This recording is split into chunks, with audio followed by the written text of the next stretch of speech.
அஸ்லாம் அலைக்கும். Hi viewers, Menka total herbal hair black oil.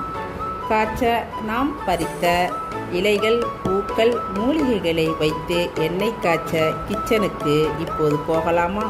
வாங்க விவோஸ்.